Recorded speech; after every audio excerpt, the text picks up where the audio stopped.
YouTube says it has had enough of vaccine misinformation on its site. And false stories from phony sites to run circles around major news outlets.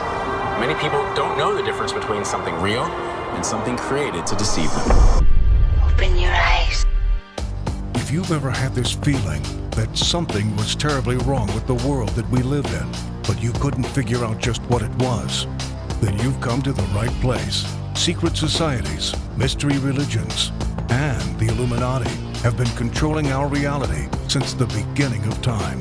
But not anymore, because there is an awakening happening, and you are about to become a part of it. Wake up, because this is a call for an uprising. Good morning, ladies and gentlemen. We got him. We want to return now to the breaking news out of Utah. A suspect now in custody for the deadly shooting of conservative activist Charlie Kirk. 22-year-old Tyler Robinson of Utah turned himself in overnight after he was identified in photos by his father. ABC's Jacqueline Lee live in Orem, where investigators gave an update a short time ago. And Jacqueline, they made an arrest relatively quickly. Absolutely. FBI Director Kash Patel said it only took 33 hours, and he thanked the media as well as the public for helping to generate more than 11,000 leads for the FBI. He said that is the reason the suspect is behind bars. We got him. A suspect in the shooting death of conservative activist Charlie Kirk is in custody. Investigators announcing the arrest this morning. On the evening of September 11th, a family member of Tyler Robinson reached out to a family friend who contacted the Washington County Sheriff's Office with information that Robinson had confessed to them or implied that he had committed the incident. Tyler Robinson is a 22-year-old from Utah. Law enforcement are reviewing these posts on Facebook in connection with the investigation. This update coming just hours after investigators released images and additional video of a suspect jumping from a rooftop of a building after the shooting and running into the woods. Law enforcement sources saying after recognizing his son as the person of interest, Robinson's father called a youth pastor who was also a U.S. Marshal Task Force officer, who then had marshals take him into custody. One family member telling investigators he had become more political in recent years. The family member referenced a recent incident in which Robinson came to dinner prior to September 10th, and in the conversation with another family member, Robinson mentioned Charlie Kirk was coming to UVU. They talked about why they didn't like him and the viewpoints that he had. 31-year-old Kirk was hosting an event on Utah Valley University's campus Wednesday when a single shot was fired, hitting and killing the activist. Police say they found a rifle in the woods nearby. Investigators speaking to a roommate who pointed them to messages from Robinson. The content of these messages included messages affiliated with the contact Tyler, stating a need to retrieve a rifle from a drop point. President Trump saying this today on Fox News. In custody, everyone did a great job. We worked with the local police, the governor. Everybody did a great job. The suspect is behind bars, but he has not yet officially been charged with anything. Officials say they do not believe anyone else was involved. This is a call for an uprising. Welcome to today's show. We have our killer. We have our patsy. We have our actor that will be now remembered forever, at least for this generation of brainwashed sheeple, much like earlier generations remembered actors who were put in place like Lee Harvey Oswald. Charlie Kirk's shooter has been identified as Tyler Robinson, and you gotta love the cookie cutter name. That's another calling card that they give because they want to make sure everybody can pronounce the name. It's a simple name. It's a fake name. Might as well be George Glass. But here is your actor, and of course, we have all the people out there who are thrilled, they're celebrating, we got him, but they're also really disappointed because the conservatives who want war, who want blood, are now trying to figure out who to go after because their hope of it being a transgender shooter didn't come through. The government decided to take a pivot, but everybody should be able to agree that this was indeed a government operation. And we're going to talk about some of the agendas that we're hearing about, being whispered about, when it comes to accountability and how we can prevent these crimes in the future, because that's really what a lot of this comes back to. So we have the images of him. I mean, it's almost incredible. These guys all have these professional headshots done. I don't know what kids are getting professional photographs done like this for. I mean, I'm surprised he doesn't have an IMDb page. At least as of right now, nobody has found one. But all the pictures, of course, are anti-Trump pictures, like this one where he's sitting on a doll of Donald Trump. Supposedly this is a Halloween photograph where he's riding on the back of Donald Trump. Lots of photos scattered all across his obviously set up Facebook page where he's constantly using guns and rifles, showing that he's a gun enthusiast. And of course, this causes instant gratification for the Democrats because now they're looking at him and saying, well, he's a gun enthusiast. In fact, he's not even a registered Democrat. And this gets the conservatives and the Democrats to go after one another as the seesaw goes back and forth. And conservatives don't want to believe that this is the actual guy. A lot of them out there questioning if this guy's taking the fall for a real transgender person, this guy taking a fall for somebody else. They're even calling for evidence because they clearly are bloodthirsty, and they're bloodthirsty for somebody who identifies more as a liberal. And I'm surprised that the government didn't give it to them. But there will be things that we have to pay attention to that come out of this because these things always happen for a reason. And the reason that they happen are to bring in new laws for the government to get everybody out there to agree with the things that they want to mandate and push and shove down our throats, including surveillance, including pre-crime laws, which I'll get into later in the video, which will shock you, which I've been talking about on the website recently. But first, I want to get into some of the calling cards that the government has left us because they always leave us calling cards. We've covered all the obvious ones, right? With him writing on his gun, those types of things. But how about the little, just tiny ones that we say? And I do want to start off by saying I thought it was really funny. I didn't even know the flag for Utah happened to be a beehive, right? Symbolizing, of course, that hive mind. Even has a nice pentagram underneath it. You know, the pentagram that everyone thinks is a star, which is really an occult symbol. You see it with the lines through it, you immediately think of a witch, right? Take the lines out, you think of America. Think again.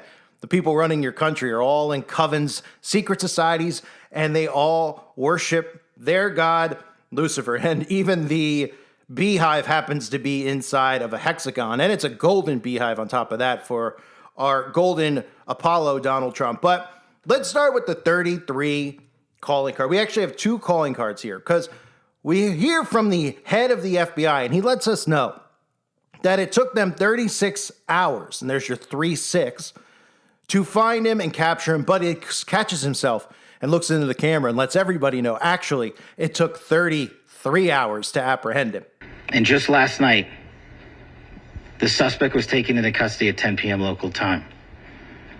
In less than 36 hours, 33 to be precise.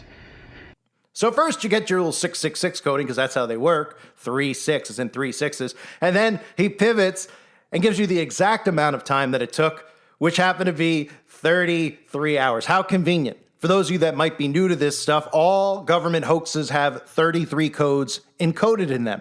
Whether it's an address, whether it's the age of the supposed shooter, whether it is the amount of victims, they will always mention to you the number 33. And he gave it to us immediately. In fact, he even gave us a little bit more detail about the time that Charlie Kirk was actually shot, the time that the bullet supposedly entered his body. It happened to be 23?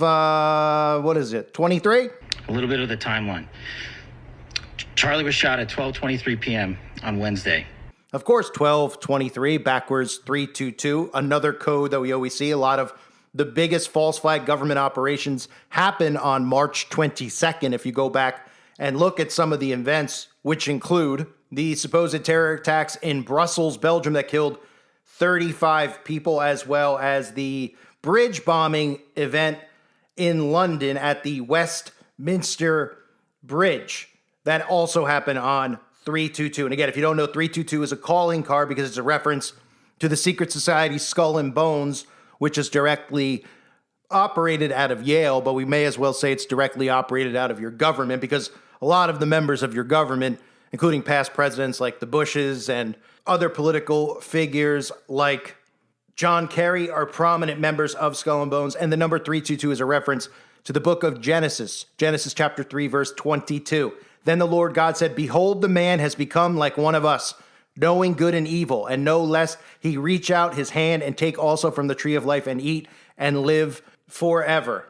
And that story, of course, is about eating from the tree of life, knowing both good and evil, and of course, humanity's disobedience towards God. And you're talking about the children of disobedience who run the United States of America in both the Republican and Democrat parties. And of course, divide and conquer happens to be the motto of these secret societies, order out of chaos.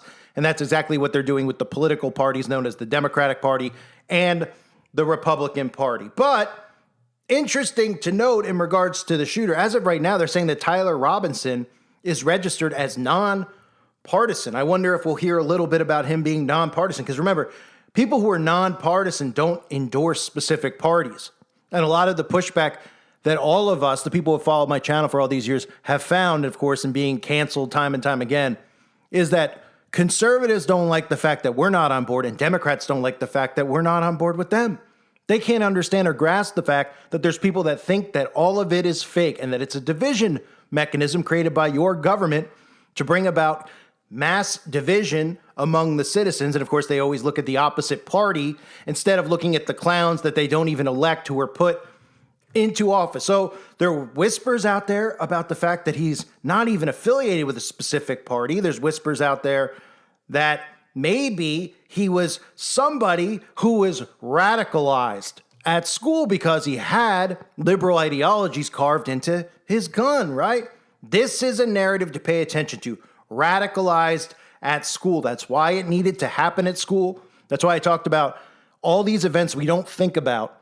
How all of these actors that were brought in 2016, who started showing up at college campuses, doing these debates with Democrats, it became this new thing, and everybody like monkey see, monkey do emulates it.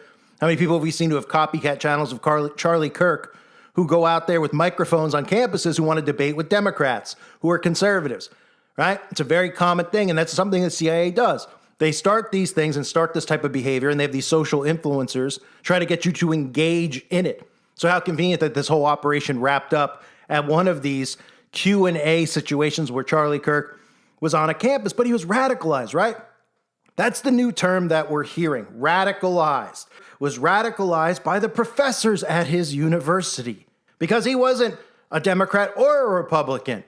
And somehow he got these liberal ideologies in his mind. Of course, this is part of the divide and the separation. This is part of what they want with AI governance. These universities aren't going to exist. People are going to agree that we could be trained through artificial intelligence. We could be trained through technology, that we don't need humans to do it because, of course, of the party affiliation.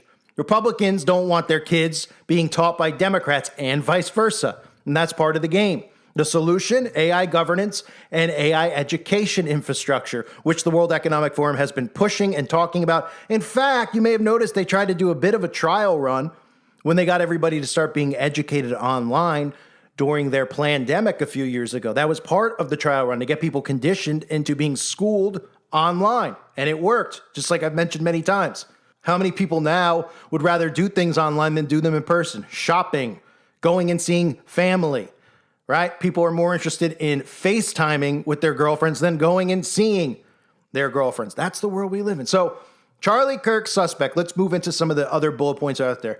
His bullet casings engraved with taunting, anti-fascist messages. He wrote, "Hey, fascist, catch," followed by an up arrow symbol, a right arrow symbol, and 3 down arrow symbols. He then went on to write Bella Ciao, which translates into beautiful goodbye. And then, this was actually made me giggle. He wrote, "If you read this, you're gay." Oh, what a time to be alive. So Charlie Kirk's shooter, this is the narrative that seems to be the most important right now. Because remember, they want revenge, they want blood. Who are they supposed to look at now that we don't have some trans person presented to us as the shooter? There's going to be, obviously, right-wing conspiracies that are formed that will tell you that he was a plant for somebody else.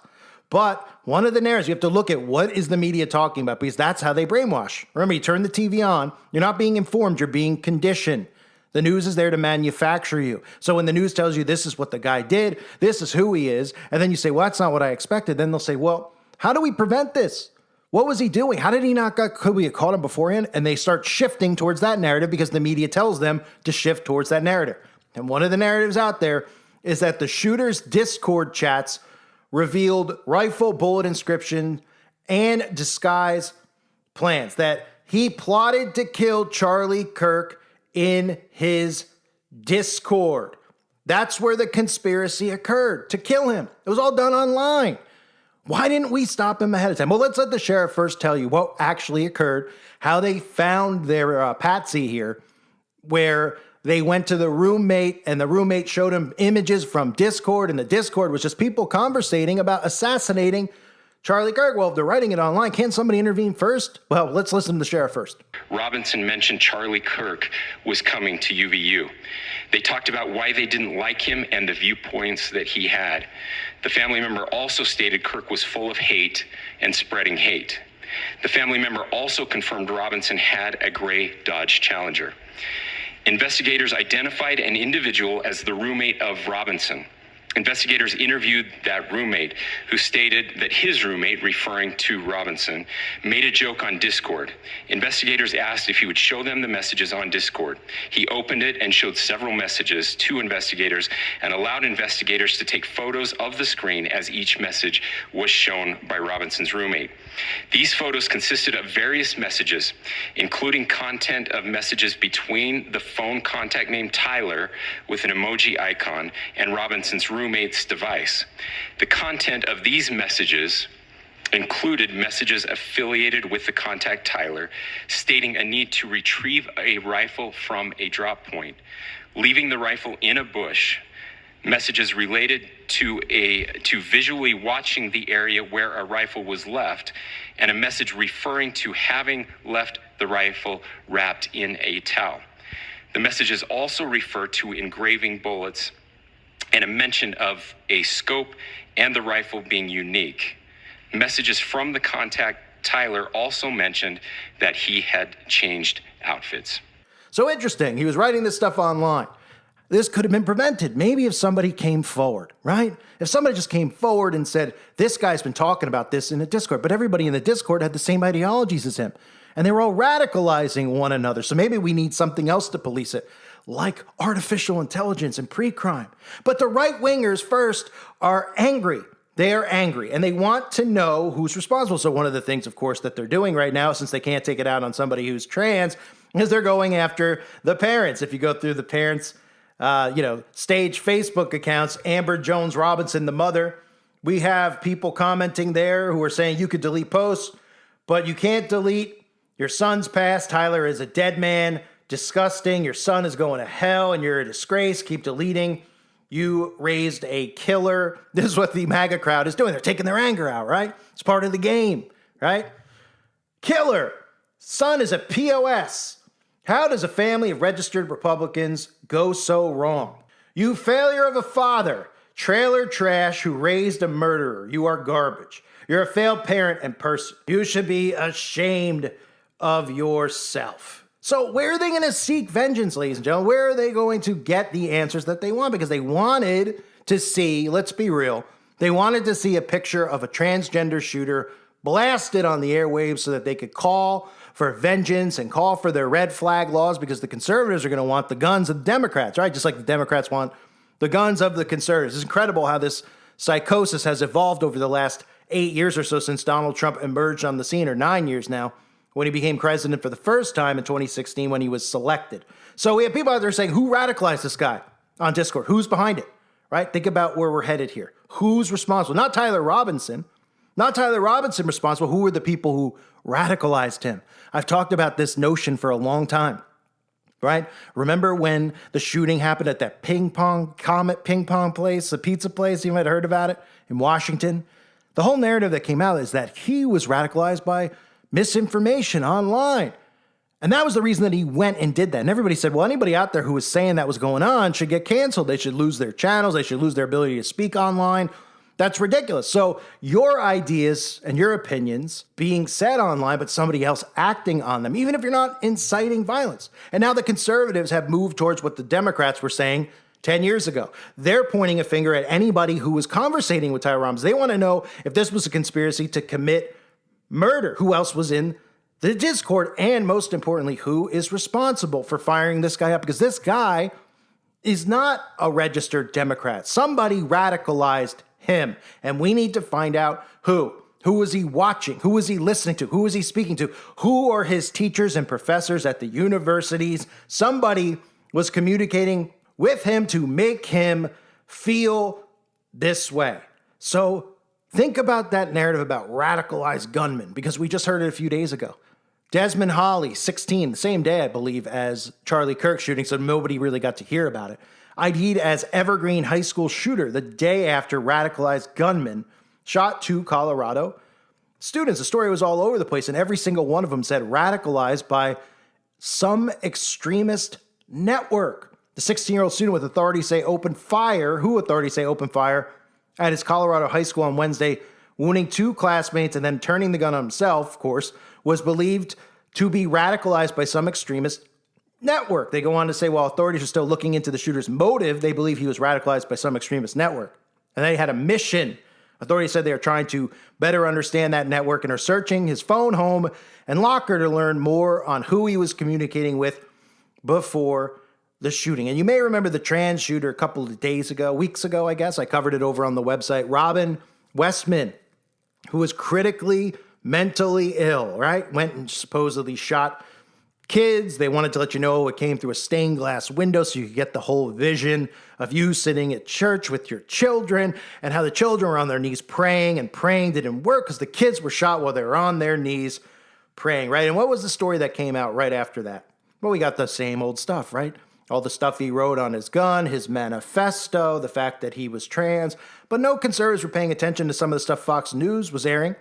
Aaron Cohen, Israeli special ops veteran, a member of the IDF, was actually on there talking about pre-crime and how we need to use pre-crime because these crimes could be prevented.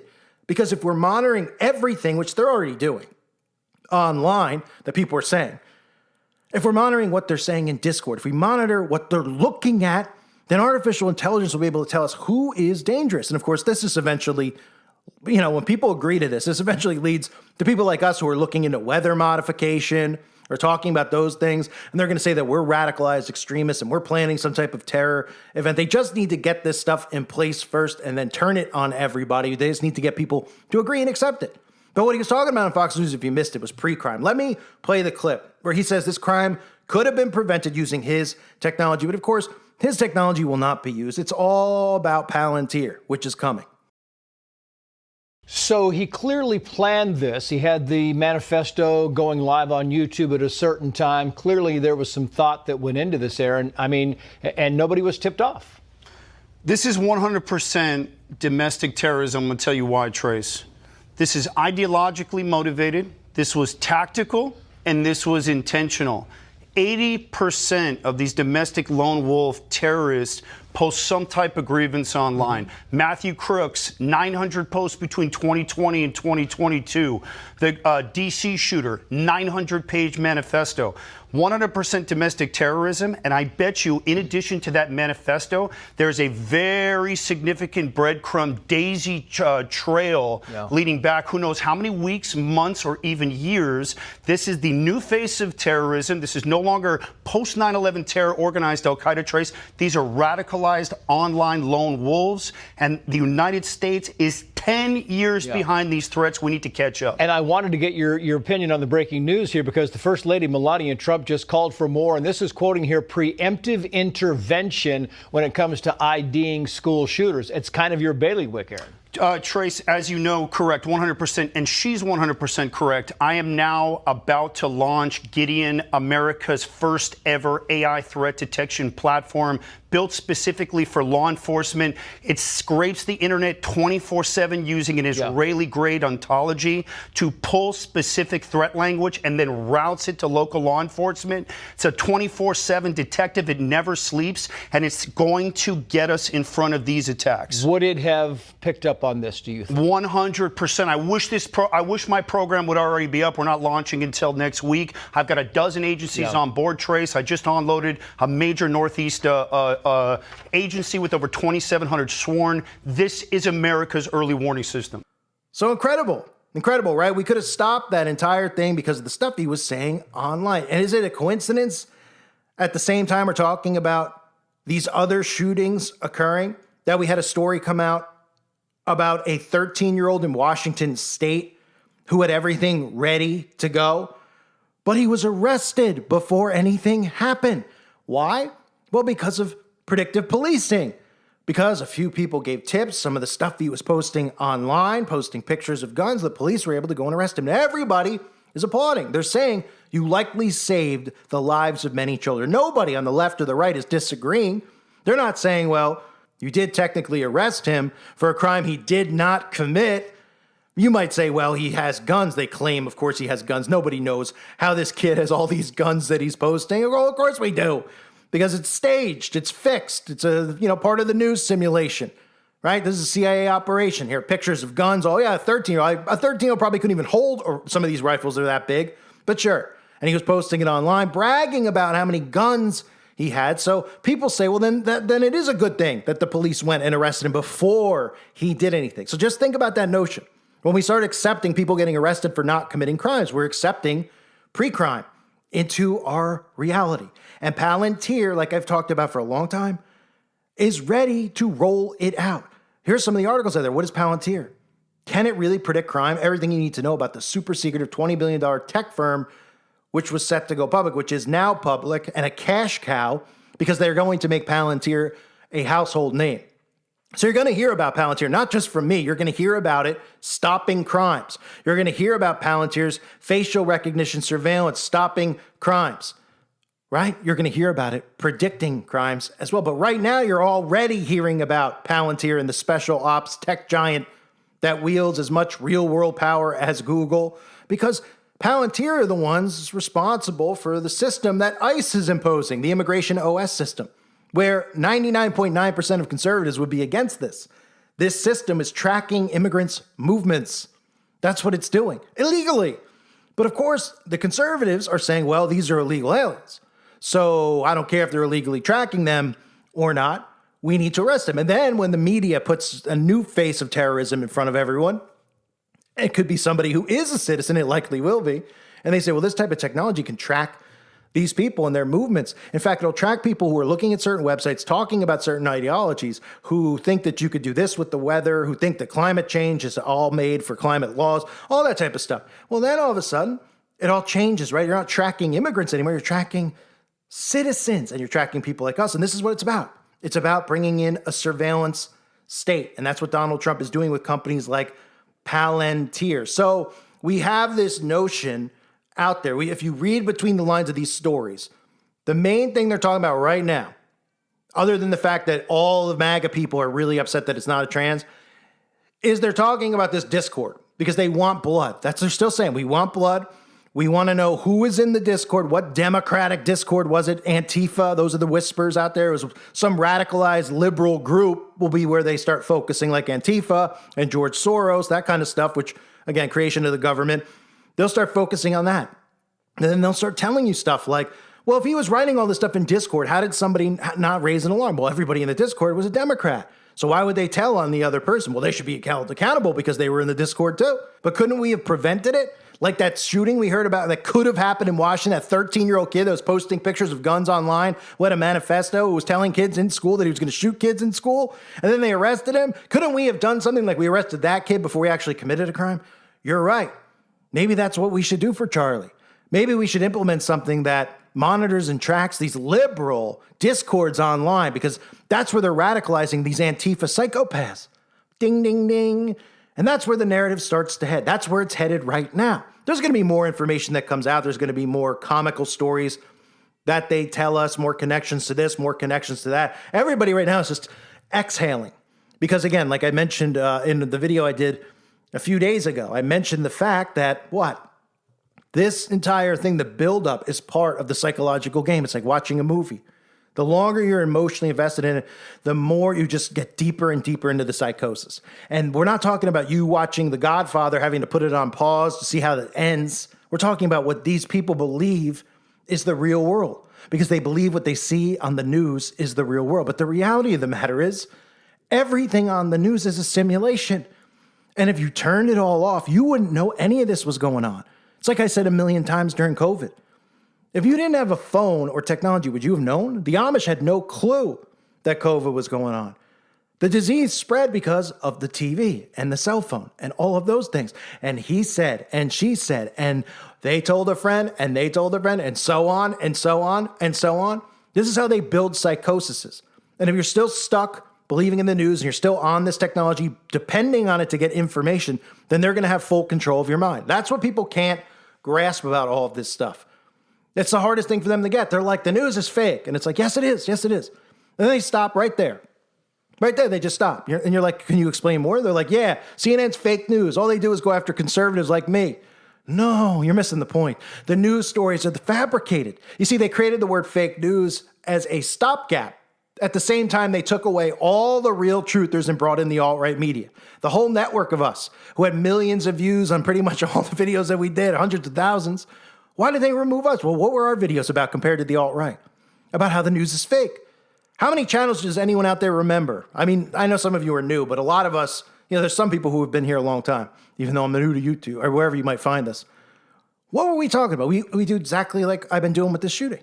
You look at it, you break down the footage, you look at the crisis actors, you look at the people around the story, and you start questioning it. You start looking at codes, the 33 code, and you call it what it is, fake. Right? And what did the government have to do? They had to do things like Sandy Hook and bring Alex Jones in to make it, because he has to be the face of conspiracy because he's COINTELPRO, and he goes to court and he sits there and he doesn't question any of it, doesn't say, hey, let me see the bodies, then I'll retract my statement because I didn't see any bodies, right? We take it for we just take it. They tell us that this is what's happening. We're supposed to believe it.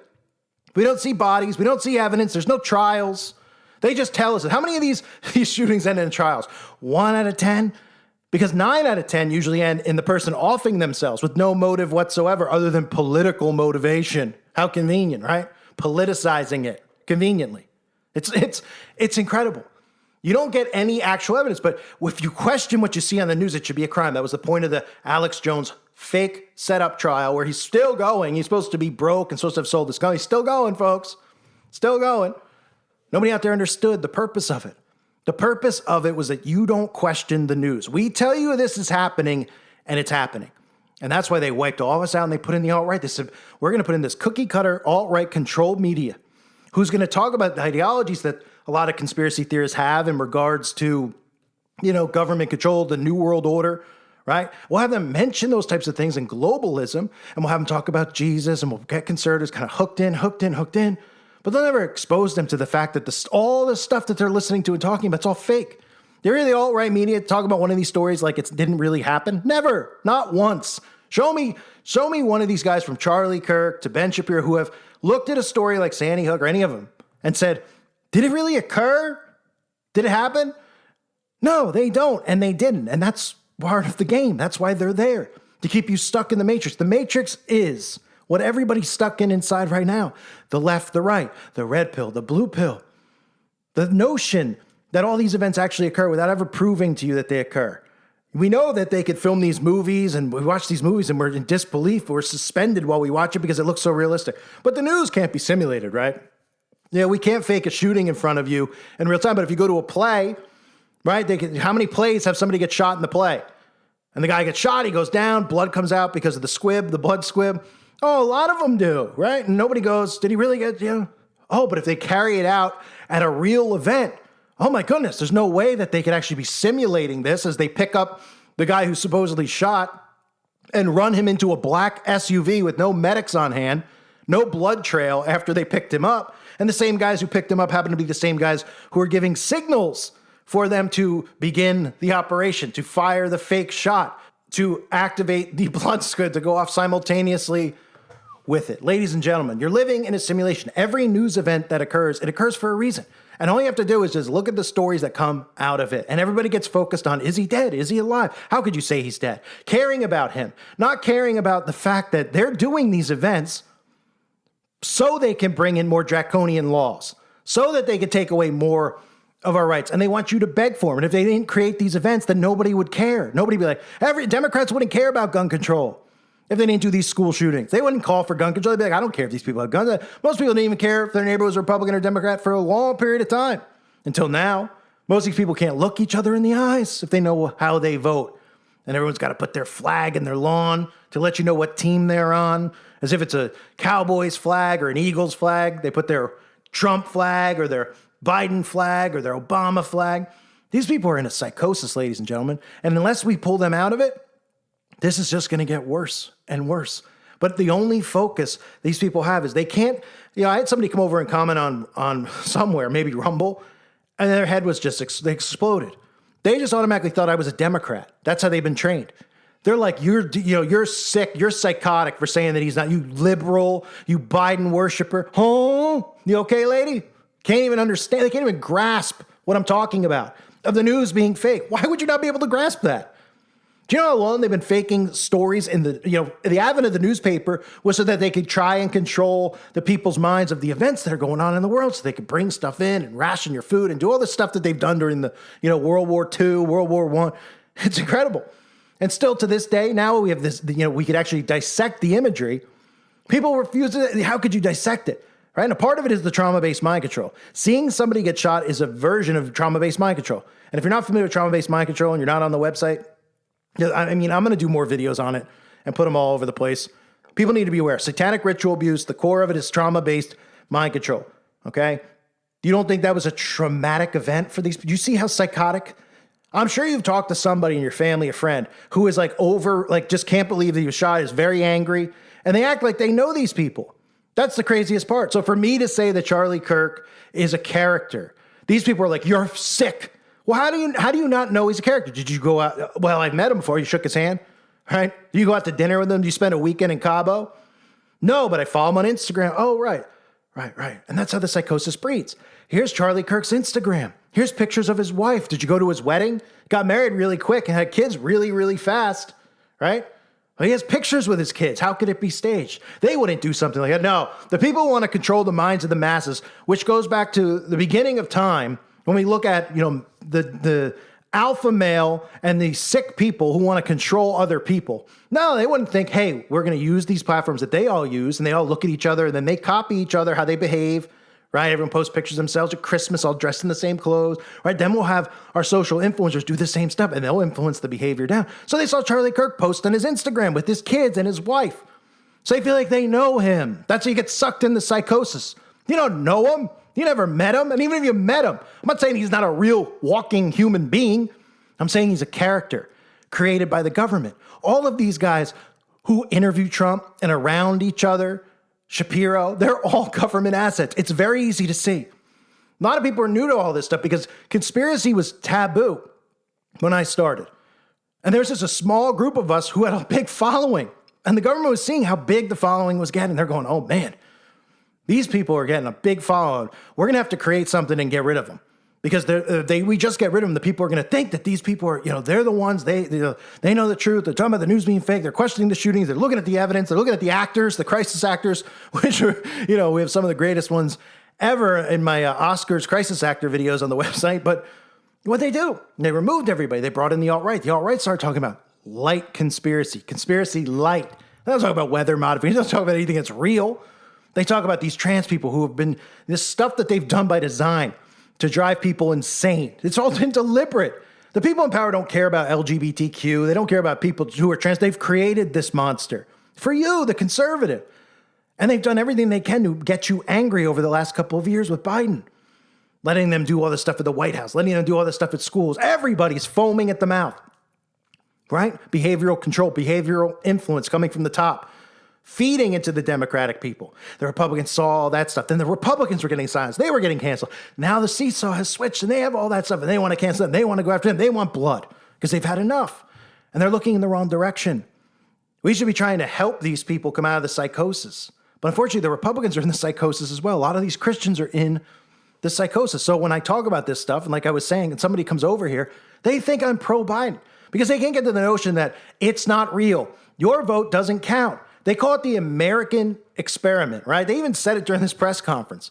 The American experiment, because it's an experiment. It's a psychological experiment brought to you by Operation Paperclip and everything that happened post-World War II.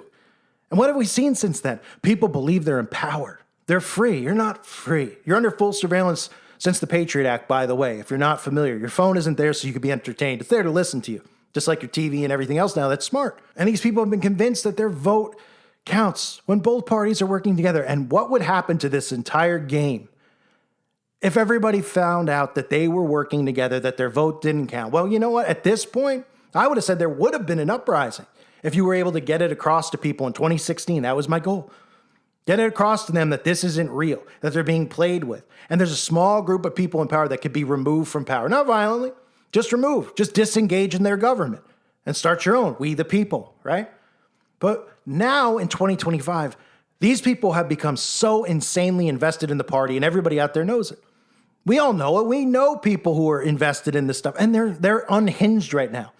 I've heard people who are going cross-eyed, who I know, talking about this Charlie Kirk stuff. They don't even want to hear what I have to say. How free it's fake. They don't want to believe that it's fake. It's almost like they like being in this simulation. They like being in this game. They like having an enemy, but they got the wrong enemy. The people are looking at one another, pointing fingers at one another. By design, order out of chaos. So we have our shooter, we have agendas, we have pre-crime to pay attention to. There's so many things, going on with the constant school shootings that obviously we know are plant stories for people, the extremist network. These are all things that are being set up for the rest of us. When they decide that the people who are radicals aren't liberals or conservatives, they're going to band together for a period of time. Hey, there's a bunch of people who don't vote, who don't believe it's real, who hate Republicans and Democrats. And we don't hate anybody, but they'll say that. And then they'll go, wait, these people don't, they're not Republicans, they're not one of us? No. And they're not Democrats either? No. And the Republicans and Democrats might look at each other and say, hey, you know what? An enemy of my enemy is my friend. Maybe we should team up on those people that are telling everyone that it's fake and not real. And none of these people, what's really most difficult is most of these people who are conservative think that they're awake to a conspiracy and they know what's going on. Obviously, they've taken control of the whole satanic ritual abuse narrative and just kind of talk about child trafficking and leave out the satanic aspect of it and the covens and Freemasonry and the secret societies. You never hear them talk about any of that stuff, which I've talked about for years.